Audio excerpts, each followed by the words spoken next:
أعوذ بالله السميع العليم الله الرحمن الرحيم وبه نستعين لا حول ولا قوة إلا بالله العلي العظيم والحمد لله رب العالمين والصلاة والسلام على أشرف الأنبياء والمرسلين خاتم النبيين شفيع المذنبين رحمة للعالمين سيدنا ونبينا وحبيب قلوبنا وشفيع نفوسنا والطبيب ذنوبنا أبي القاسم المصطفى محمد اللهم صل على محمد وآل محمد وعجل فرجهم ثم الصلاة والسلام والتحية والإكرام على أهل بيته الطيبين الطاهرين المعصومين المظلومين المنتجبين المكرمين الخيرين الفاضلين السيدين الصادقين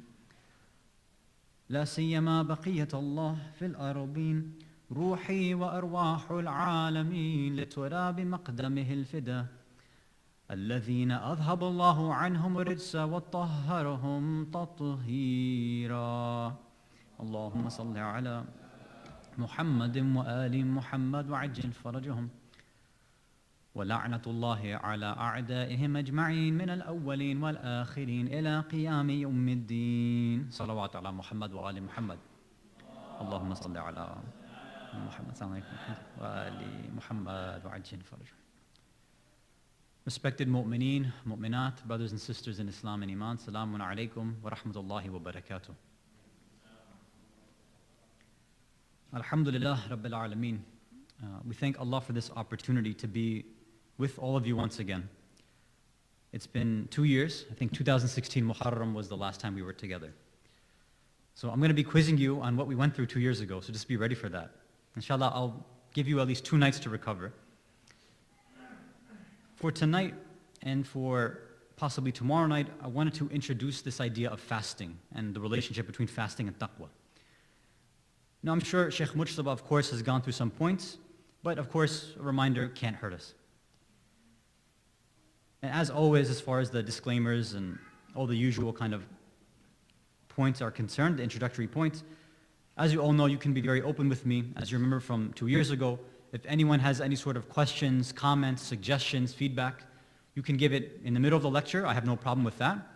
If you prefer to do it privately afterwards, that's also welcome as well. But if you do it and decide to say something during the lecture, that's okay, right? That can make it more interactive. Inshallah, we can all benefit from your comments.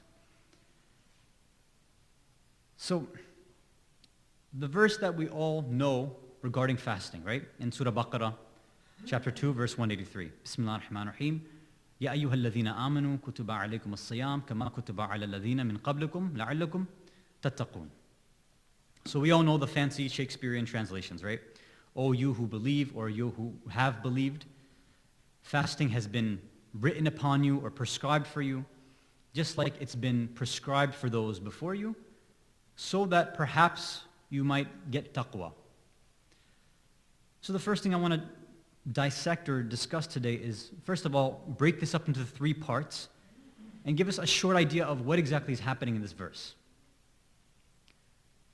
So these short points will be based on Tafsir an-Nur of Aghay Qira'ati, right? A very famous mufassir in Iran. So this first part, Ya ayyuhal ladhina amanu. O you who have had iman. Right? It's past tense being used here. It's interesting, right? Whenever we want somebody to do something, we want them to engage in some sort of action, there's different ways that you can ask them, right? Like for example, like if let's say this wasn't the month of Ramadan, if it was any other time, and as a speaker normally some people require water, right? So let's just say I wanted water, and I wanted to ask one of the volunteers or one of the members here. You know, I could say something like, hey, go get me some water, I'm thirsty. That's one way, and maybe you'd listen. Or the other way would be, oh, excuse me, I hate to trouble you.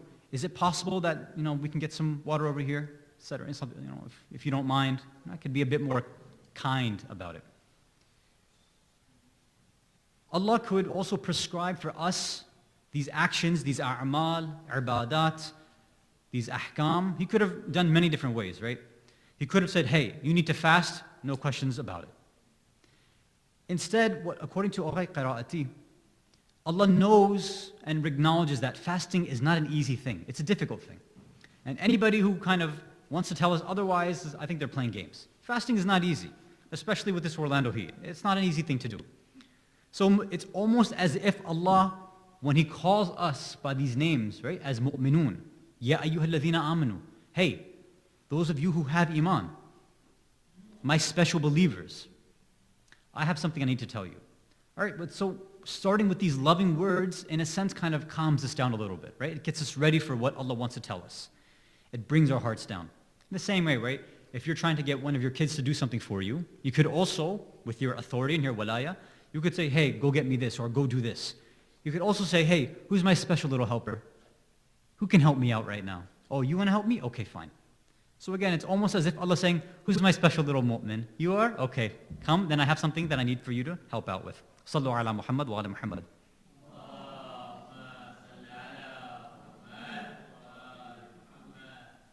We have an interesting narration which is attributed to our sixth Imam, Imam Ja'far as-Sadiq alayhi salatu wassalam. Allahumma salli ala Muhammad wa ala Muhammad wa where he's narrated to have said, لِذَّةٌ مَا فِي النِّدَاءِ إِزَالَةُ التَّبْعِ تَبْعُ عِبَادَةِ وَالْعِنَاءِ. He says the lidha, like the pleasure, the enjoyment that's found in nida, right? When somebody lovingly calls you. What can it do? إِزَالَةُ التَّبْعِ بِالْعِبَادَةِ وَالْعِنَاءِ. It can help kind of remove some of those difficulties in ibadah. Right? That same point that we're making. When somebody calls you with love, it helps us make sure and feel like the work that we're about to do is reduced a little bit, right? It's not as difficult. And this is a good teaching moment for us as parents too, right? We could tell our kids in one way, again, using our wilaya, or we can try to inform them things with love and care. Now I'm sure you've had this, I saw that Sheikh Mujtaba and I believe Sheikh Sa'adi, right? They had this parenting workshop a few days ago. So I'm sure they mentioned this as well, right? We have these three phases, the 0 to 7, 7 to 14, 14 to 21, right? And it's famously known, the first phase is where they're the master, the second phase is when you become the master, and the last phase is when you are as friends or advisors. So normally when people hear this, they think, okay, I'll let you run the show for the first 7 years, but as soon as you turn 7, then I'm going to turn into Hitler, basically, right? And you start ordering your children around, which is obviously not the point. That's not what the narration is talking about. So some of the ideas that are ulama of akhlaq and tarbiyah, which they talk about is that, look, every single stage, if there isn't hub and mawadda and mahabba there, then you're wasting your time. Your kids won't end up listening to you. If you're trying to train them and discipline them, you have to do so with love and care. And that's in every single stage. Even the 7 to 14 stage, where you become the master, you still have to be able to inform them, teach them, and show them with love and care. If that's gone, then this can have grave, grave consequences and effects. Okay, let's go on to the second point that Al-Qira'ati mentions. So he says the first one is that Allah is starting off with these loving words. The second, كُتِبَ عَلَيْكُمُ الصِّيَامُ كَمَا كُتِبَ عَلَى الَّذِينَ مِنْ قَبْلِكُمْ. So again, normally when this is translated, it's that fasting has been prescribed or written upon you, just like it's been prescribed or written upon those who came before you. So first point here. Now, kutiba, you could translate it as prescribed, and I think you guys should know better, that any sort of translation will automatically become a tafsir, right? You cannot successfully ever translate the Quran. The Quran is not translatable. Either we understand those words in its true Arabic, fasih, fusha meaning, or we're getting some filtered down version.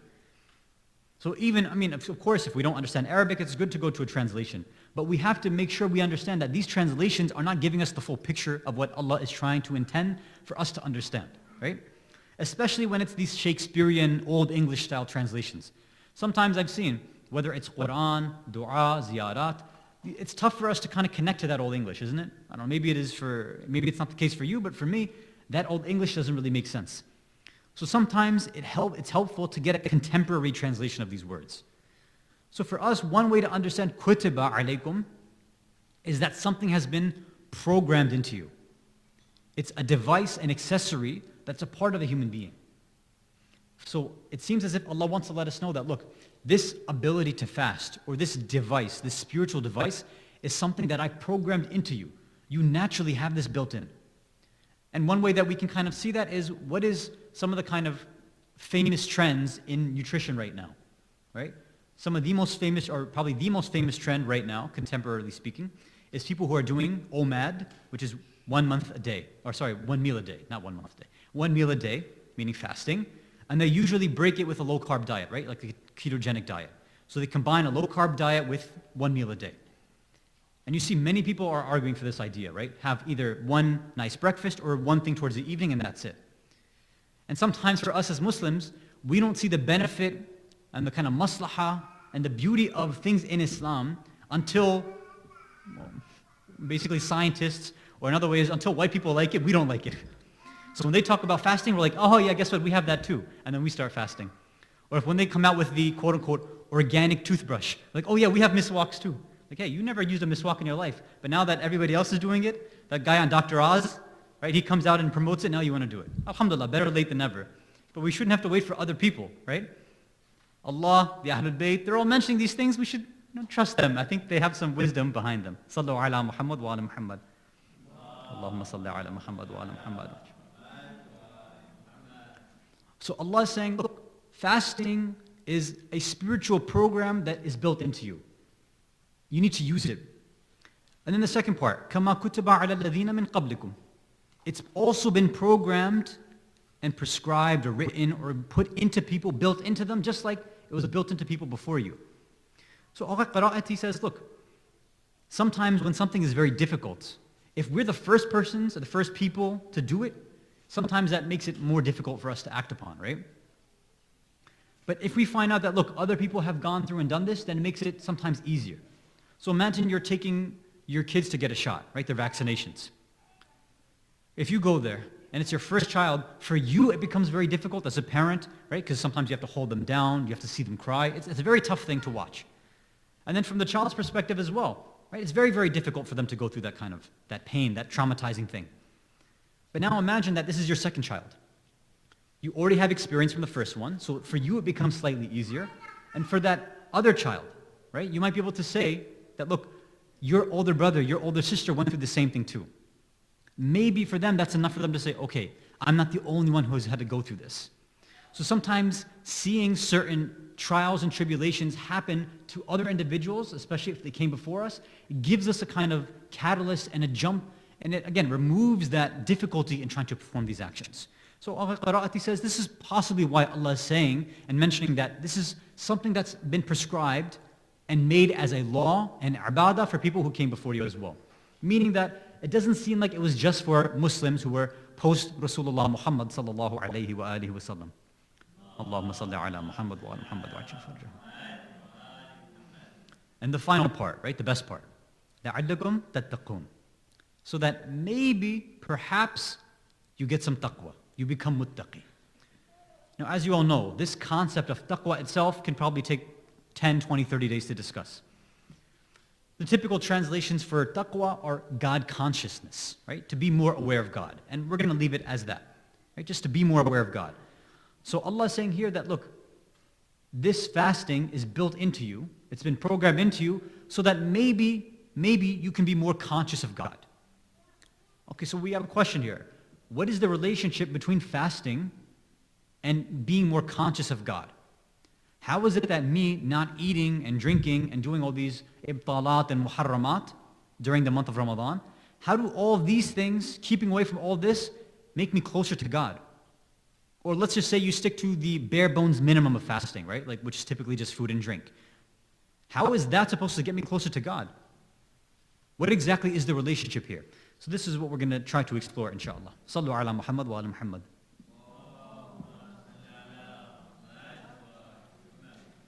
The first thing is to recognize the different types of fasts, or the different types of people who engage in the ibadah of fasting. Now, many of you know we have different ways that the idea and concept of fasting, or fasts and sawm and siyam, has been broken down among the ulama based on the ahadith. So typically what we hear is that the first stage is the stage where people just have a fast of the stomach, right? So their fasting of the stomach is basically that they just don't eat and drink. That's it. Right? Okay. The next stage is those who, let's say they fast, their fasting includes ears, eyes, tongue, etc., etc. So they try to keep away from sins. This is typically the way that it's been broken down. So using this as a base, I want to make a different type of division, right? Based on kind of recent phenomena that we see in our own communities. So the first level is kind of what we call cultural fasters. People who fast simply out of cultural reasons, right? And this we would say is maybe, it could be the majority of our communities. Now, one thing we have to recognize that as far as the statistics are concerned among American Muslims, we're not really doing so well as a community. The level of ibadah, the level of knowledge, the level of doubts that is happening within our communities is reached an all-time high. People are not performing what they have to. They don't believe in what is our kind of traditional Islamic beliefs. People are leaving Islam. Or even if they claim to be Muslim, their actions barely represent Islam. You know, some of the statistics that are out there, one of them shows that it's only about 30 to 45% of American Muslims that actually pray. Now, that's an alarming statistic. But there is hope. There is kind of light at the end of this tunnel. Because on the other side, whereas we see only 30 to 45% of American Muslims are praying, on the other side, when it comes to fasting, we have some statistics that show almost 80% of American Muslims are fasting. Now that's amazing, that's incredible. Now obviously, yes, it would be better if it was 100%, but we can't be so hopeful in these things. Okay, 80% is very good compared to almost half of that amount who are praying. So you might say, what is going on here?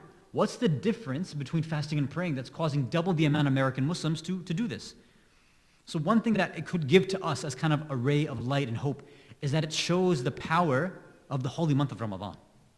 That even with all other factors considered, with all other doubts and shubahat and all these problems and ishkalat aside, at least 80% of Muslims in the month of Ramadan, when they say shaitan is tied up and put in jail, that at least people can tie into their nature, their fitrah, that divine theomorphic nature that they have. And this theomorphic divine nature, this fitrah, prevents them from going against Allah in the month of Ramadan. Right? That's a huge, huge win. That's a big deal. Because it would be very, very easy for people in this holy month to go when they're at work to eat and drink and do whatever they want. But the fact that people are admitting that they are fasting in this holy month is showing us that, look, there is hope for our communities.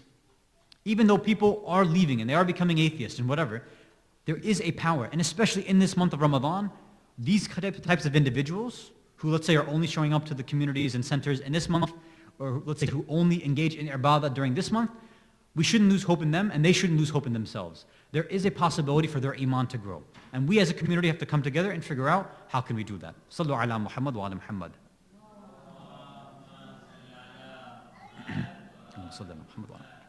So that's our first group. Our second group are religious fasters. They take it up a notch. So for them, it's easy to kind of stay away from food and drink. That's not a big deal from them. So they won't do anything to break their fast in the month of Ramadan. But what they might try to do is increase their level of iman voluntarily, right? So maybe they try to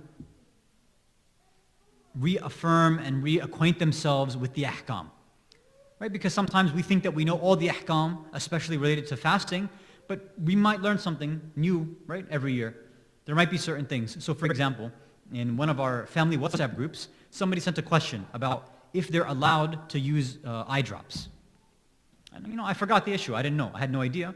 And they said that, they did research. They went onto Ayatollah Sistani's website, Hafadahullah, and they saw that it was makruh, right? So according to the website, it's makruh to take any sort of drops if the taste or the smell reaches the throat. Right? It's makruh. So it doesn't break your fast, but it can be makruh. So this is something that it completely slipped my mind, right? And it was good for me, according to what the website says. And it wasn't even me doing the research, right? It was a family member who had the question. It was put in our family group, right? Our WhatsApp group, which is normally a source of fitna. But in this time, it was actually a source of knowledge and ta'aleem, which is a good thing, right? Alhamdulillah. So sometimes for us, this month of Ramadan, it could be a good way for us to reacquaint ourselves with the rulings of our own maraji, whoever they are. We might think we know, but it's good for us to check, because a lot of these things we can't memorize. Right, so just double check that. So if you could do maybe 1 page a day or even 1 fatwa a day, I think it'll be a good thing for us to do. So keep your Tawdi al-Masail or have an app downloaded and keep it next to your musalla and your janamaz. And when you can, after every namaz, after every salah, just look at one ruling. And start with fasting if you want to. And then if you keep up that habit, maybe we can continue that outside of the month of Ramadan as well. So that's one thing. Others might say, look, my ahkam is okay, or maybe I'll try, but there's other things that I try. Or there are other things that we try to increase in the month of Ramadan. Of course, the most important is probably the recitation of Quran, right? So alhamdulillah, people try to gather together in the centers. They try to finish a juz a day if they can. So there's a reminder that we can all have if we're in this group. Now, sometimes what happens is that this ibadah, or all these ibadat and these a'mal, all of these actions, we're coming close to the layal al-qadr, these nights of qadr. This is a good reminder for us. Some of us just see these actions as kind of things to check off on a list. Okay, in the month of Ramadan, I have to do a juz a day. So whatever it takes, I'm going to get it done. Or I should be reciting dua al-iftitah every night. So I have to check that off the list. And these nights, I need to do dua mujir. I have to check that off. And then makaram al-akhlaq, check that off. Joshin kabir, joshin sakhir. We start checking all these things off. But the problem is sometimes when we check them off and we speed through to get quantity done, we sacrifice quality. It can very much be the case that one individual might recite every single mustahab dua and every single mustahab ziyarah, everything in the month of Ramadan, finishing the whole Quran, maybe twice over. And they might get some benefit. But for some of us, we might be able to just read one ayah and reflect upon it. Look at the different tafasir that are there. Think about it and practically try to apply that in our life. And the only ibadah that they did extra in the month of Ramadan was just that one ayah that they came to memorize. They looked at all the different tafasir, right? They looked through everything, and then they started to practice that. This could have much more value than going through everything else and just checking off all these other things. So think about for ourselves, if you want to combine both, maybe do that. Maybe some nights you just do a dua just to have it recited or recite some pages of Quran. But maybe other nights focus on just doing something little, like reduce the amount of quantity, but try to increase the quality, the presence of heart, right? The hudurul qalb. Because as we know, according to almost all the narrations regarding ibadah, we're judged, and the acceptance of that a'mal and action is judged by what? What's the milak? What's the criteria? Of hudurul qalb, right? The amount of heart that you put into it, right? Especially for our salah. They say that, look, Allah will give us a kind of a D if you just do it just to get it done. Like, He'll accept it as a D. But if you want a higher grade, then you need to put some presence of heart in there. So we can start with recitation of Quran. You can start with salah. You can look at maybe one line in these du'as that you're reciting and just focus on it. Translation, sharh, tafsir, whatever you can get your hands on, do that, and inshallah that can increase our iman in this holy month. Sallu ala Muhammad wa ala Muhammad.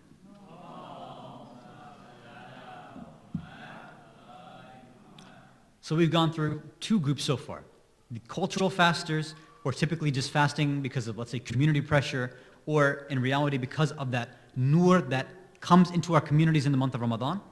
The second are the religious fasters who are trying to increase their religious practice.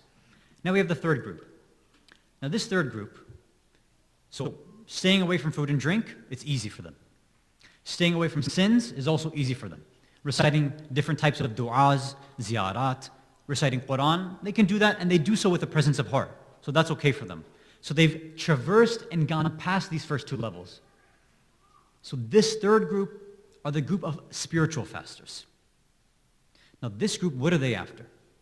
See, if we want to divide each group or define them in one line, we can say that this first group of cultural fasters, they basically want to destroy their hunger, destroy their appetite. That's what they're looking to stop and block, right? It's just their stomach. Or they're trying to block and keep away, let's say, the judging and judgment of outside onlookers, of the community. Religious fasters are now trying to keep away from hellfire, right? Or maybe they're trying to build themselves up to go towards heaven, to recite as much as possible, or to keep away from sins. Now this final group, what are they trying to destroy? What are they trying to keep away from? What are they fasting from? This third and final group, this highest level group, is trying to destroy and fast from their egos, from their nafs.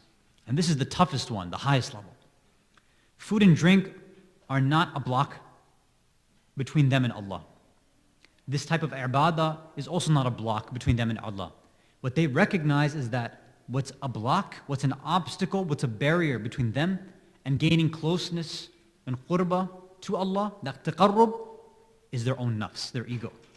So for this group, what they try to do in the holy month is try to find those things which are keeping them away from Allah and to get rid of those, And anything which is difficult for them to get close to Allah, they try to make this a part of their spiritual syllabus or spiritual discipline and practice, right? Their spiritual barname.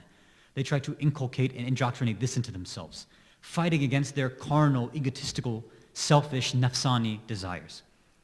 So for them, they're not just trying to check things off a list. They're trying to completely transform themselves so that maybe by the end, especially if they can reach Laylatul Qadr, they can reach that maqam of fana fillah. They're trying to completely annihilate their ego so that it's just Allah that's present in front of them, just the nur and light of Allah. Now it's very, very difficult to achieve this. But inshallah, if we look at all these different stages, step by step, as we go little by little, then maybe together as communities, as individuals, as families, we can try to improve ourselves one by one. And then as a community, we can start growing together. Sallu ala Muhammad wa ala Muhammad.